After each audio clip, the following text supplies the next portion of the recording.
मोहब्बत में इनकार नहीं होता।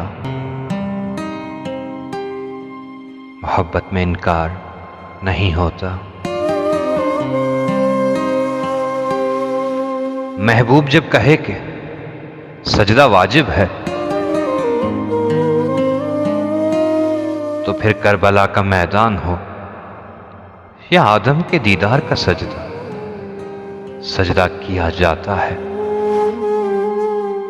अगर महबूब सब्र का तकाजा करे, तो फिर शदीद बीमारी का आलम हो या फिर बेटे की जुदाई का सदमा,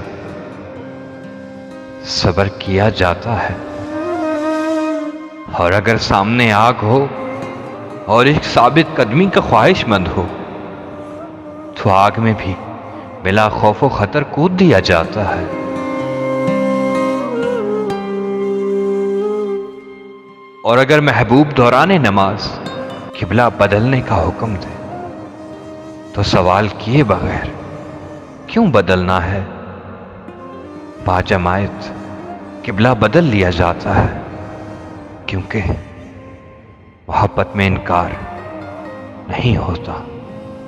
क्योंकि मोहब्बत में इनकार नहीं होता।